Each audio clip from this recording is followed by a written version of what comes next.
It is great to welcome back to the program for the final time before the November 5th election, Rachel Bidikofer, political strategist, author of the book Hit 'em Where It Hurts: How to Save Democracy by Beating Republicans at Their Own Game. You know, Rachel, this is a much anticipated appearance by many in my audience. I will tell you, there are some in my audience who are upset when I say, guys, I'm not a professional poll reader, but from what I'm seeing, this is really a coin flip.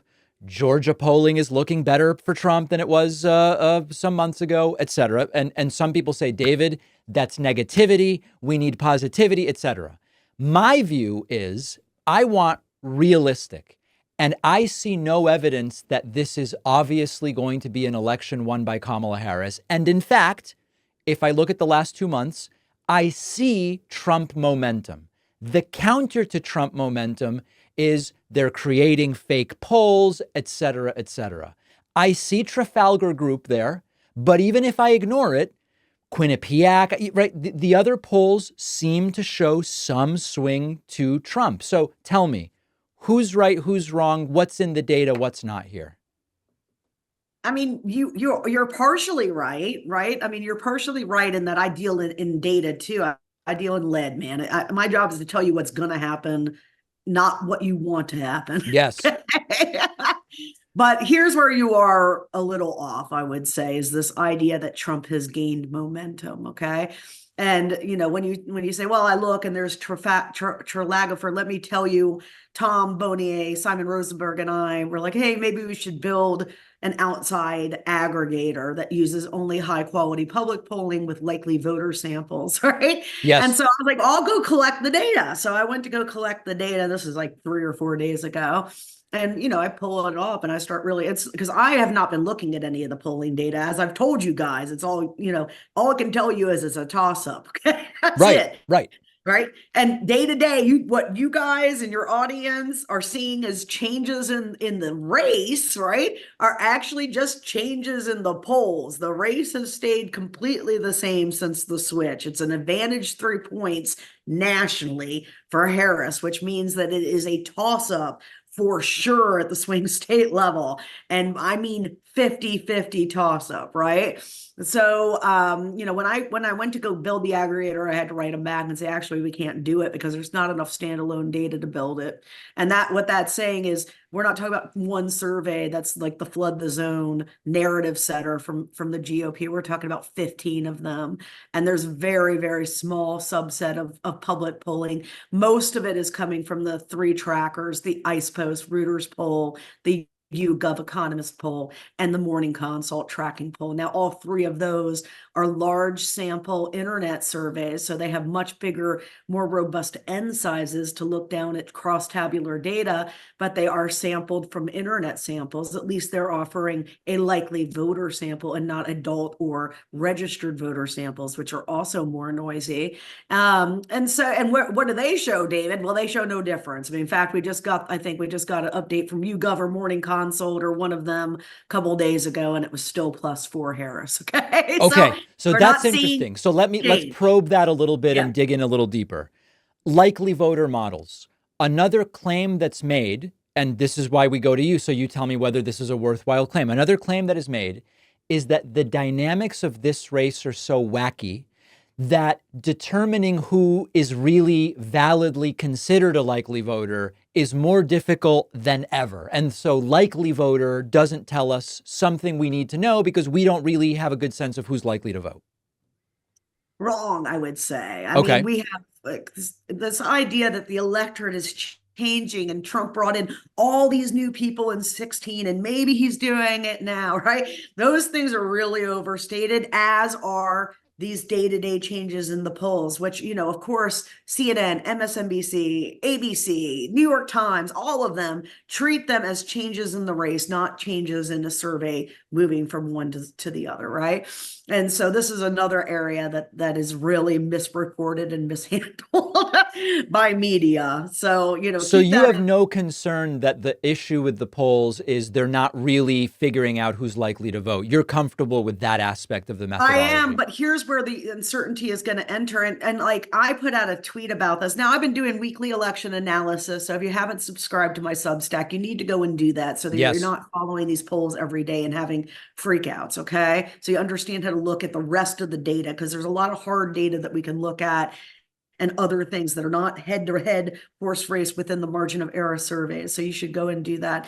But where the uncertainty is, and I said why I'm not predicting something more specific than toss-up advantage Harris, and this is 3 or 4 days ago on Twitter, is because there are so many completely unprecedented elements happening this cycle. We've never had an incumbent president who lost and then staged an insurrection, but lost, come back and try to run again the next cycle, right?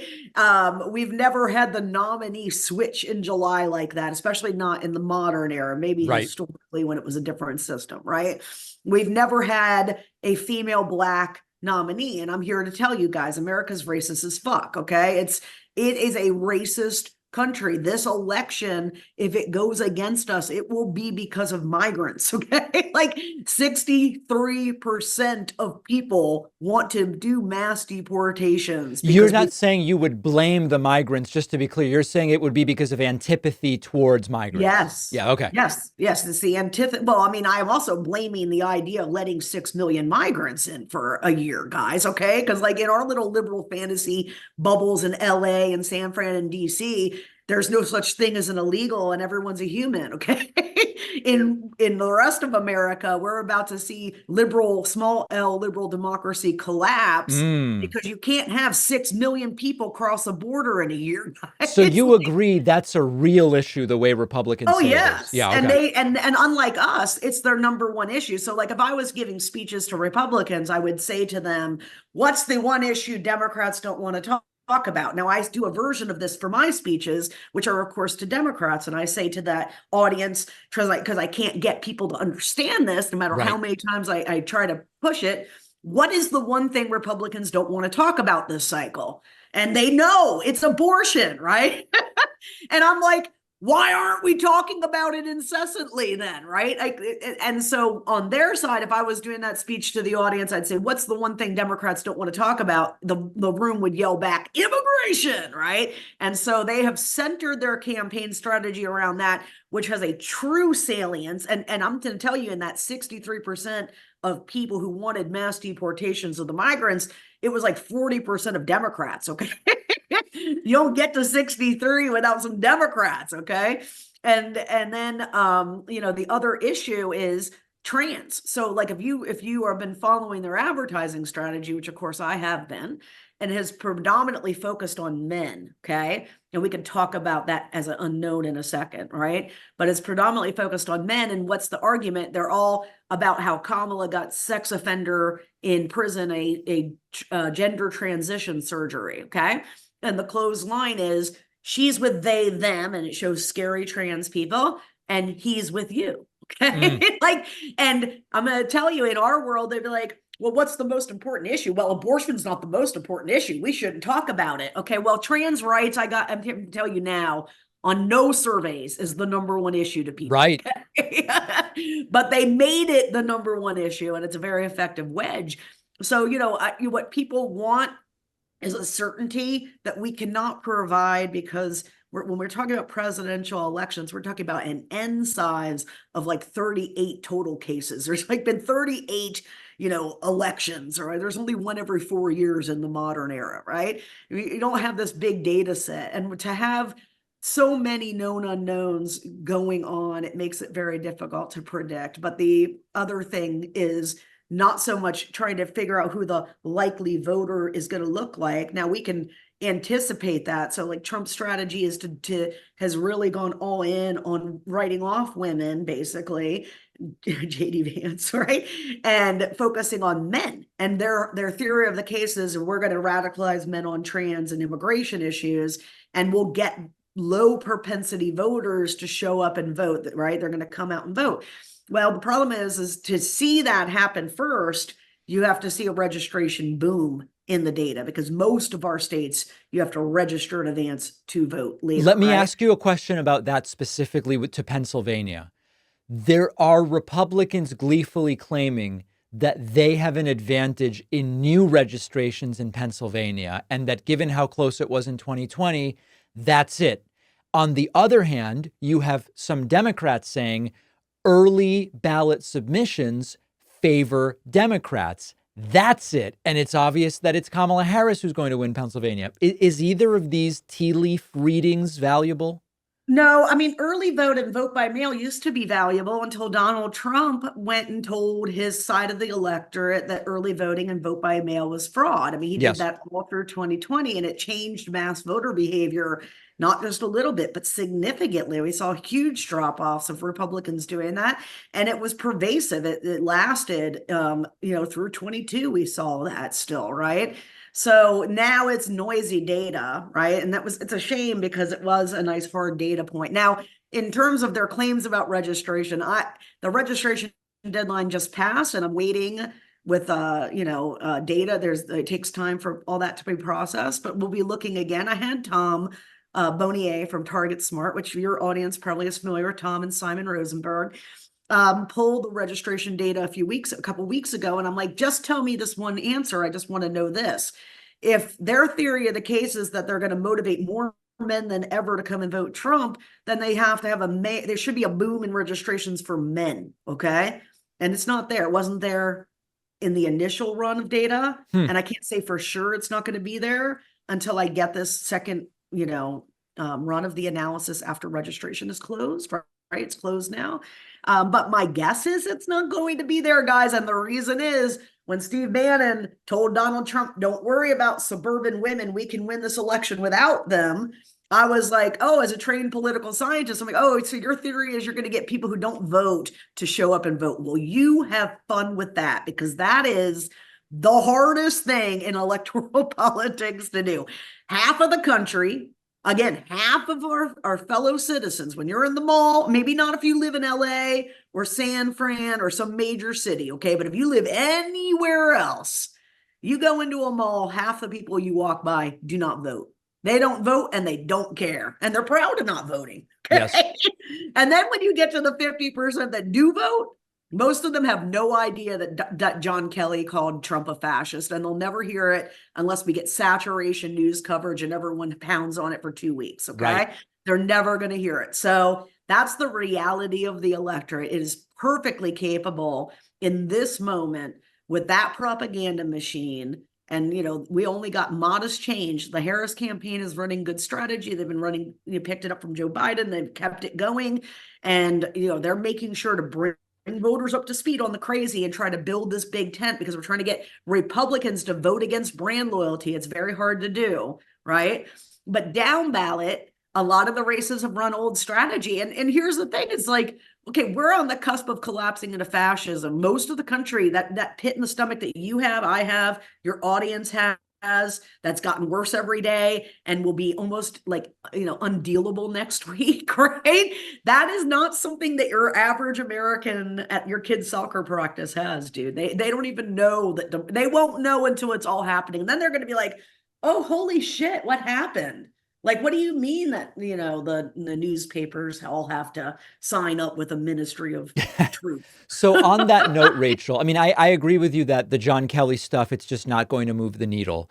I want to talk a little bit about, is there anything that could move the needle at this point other than a candidate dying? And I'll give you a couple of things that are just on my mind. There's this breaking story from yesterday. A woman says in 93, Trump groped her in a game with Jeffrey Epstein. Not everyone's even covering it. It's sort of like, okay, now there's 48 instead of 47 women who say that Trump did something. The other one I want to mention is there have started to be rumblings about, hey, there's going to be manipulated images coming out of Trump, sort of like as if Republicans are preparing for some really damaging video to come out, which they're going to say it's been doctored, it's not real. What could even hypothetically really change the race right now? It's hard for me to say. I saw those rumors pop up yesterday. Something's going to come out. Oh, and I saw, the right talk about AI. But then this thing comes out and it's like, it's a nothing burger, because we live in a society that's accepted 48 sexual assaults. Why are they going to give a fuck about the 49th, folks? Okay? Exactly. So I'm not sure if that's the thing that they were talking about and teasing all day, because if it is, it's completely useless, right? Yeah. But maybe it is something else because they did allude to this AI thing. Maybe there'll be something else, but no one gives a shit about Trump being a sexual assault. They don't care about his character. They don't give a shit about any of that. But I will tell you this, like you just said something about John Kelly and fascism won't move the needle. Okay. And I'm going to push back very hard at that because what I just told you is, he said that, and you've known he said that for a long time. Let me clarify, Rachel. But Let me average clarify. Americans have Yes. no idea. Okay. If every American heard about it, it would move the needle. But I'm Yes. assuming, like you are saying, it's just not going to break through to people who don't even pay attention necessarily Well, to we this could stuff. if we were all focused, centralized Yes. messaging. Okay. That's my point. So is there anything at this point that could really change the race? Yes. I mean, we're counting on you guys. It's hard for people to us. I mean, I've been doing this shit for a year now with progressives and Democrats, man. I'm gonna hear it's frustrating because I keep telling you, no one gives a fuck. No one reads the news. No one knows who Mike Johnson is. Okay. No one has gender pronouns in their profile. Okay. You guys are so out of, like in your world, politics is important. You know all about it. But in other people's world, it's not. So like it's something like NASCAR. I can't name a contemporaneous NASCAR driver. Okay. I think there's some guy named Jimmy Johnson that used to drive a NASCAR, but I'm not even sure about that. Okay. That's how most of America is about politics, guys. That if you ask them to go more than an inch deep, which is Joe Biden is the president, okay, they don't know anything else. That's literally it, right? Yep. And so, when you think like, okay, well, everything's set in stone, I'm here to tell you that many of these pure independents, because remember, we got to get the leaners out and we got to look at only pure independents. Many of them have never once thought about this election up till today. Okay. Up till today. And so what does that mean? I mean, it means that they've never read anything about it. They haven't thought about it. It isn't on their radar, and now it will be because they're socialized or habituated into voting. So is the point that the stories between now and November 5th are what will make a difference to those independents? Yes, could make a big difference. Yes, it's the narrative. It's the top level narrative. So it's less that's about either going to be Comrade Camp Kamala, right, raised your prices and let in a bunch of migrants, right? Or it's going to be dictator Trump is going to make a national abortion ban and steal your freedom, right? And we better win that narrative because they have a whole sound machine to do it with, right? We don't. We have to rely on mainstream media, and we have made Project 2025 a household name from nothing within a year. So we know we can do it, right? We know we can do it, but it causes this idea that we should be focusing on joy to close or, big progressive policies. Like, no, guys, like we're trying to get democracy's about to collapse. If it collapses, the first people they're coming for the Gaza movement. Okay. The whole Gaza movement, white, black, Muslim, otherwise, if you're in that movement, you are target number one. It's right on Trump's website. They're coming for you, right? So we're talking about an election that's going to have catastrophic effects. And our argument is everyone already knows that, so let's not bother to tell the electorate. No. That's the wrong instinct. Yeah. Rachel, a couple of quick ones before we wrap. And if you just don't have a sense of these, that's totally fine. Do you have a prediction on who wins the Senate and who wins the House? I mean, it's going to all go together, right? I mean, the Senate is feasibly the one that won't go. Like, we could win the presidency and the House. It's hard for me to imagine a scenario where she wins and we don't carry the House. It's a very slim, a very slim GOP majority in the House. In terms of strategy, though, like there's only a few House campaigns running good strategy, branding their opponent as an extremist and bringing the electorate up to speed on how crazy, and what those crazy policies will do to them personally. So it's hard for me to get a sense, but, in 22, there was a real bifurcation.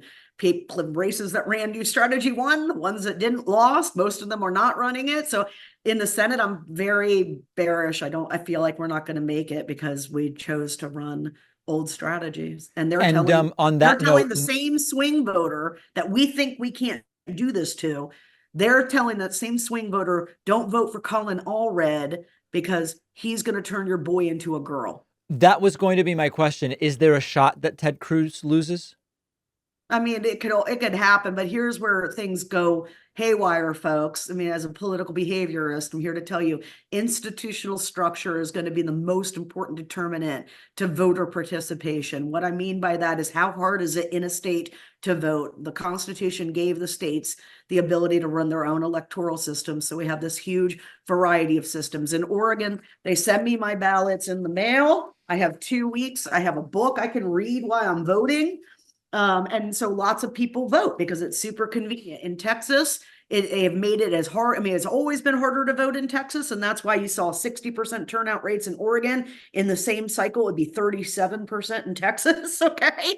And so, the infrastructure to get these races over the line in Texas and Florida are very, very tough. Okay. Because it's Republican infrastructure. But we have to make an effort down there, and those long shot races are more apt to adapt strategically. So they are pounding, obviously not running the way I would run them, but they're at least dappling in the right approach, right? But those are long shot races. So, but we do look very rough in Montana, and so it's very possible that we could lose the Senate, even winning everything else. Rachel Bitecofer, political strategist. Check out her book, Hit 'em Where It Hurts, How to Save Democracy by Beating Republicans at Their Own Game. Rachel, we'll be watching and we'll talk to you after the election. Yeah, and good luck and good night and good luck, as what's his name used to say. Thank you.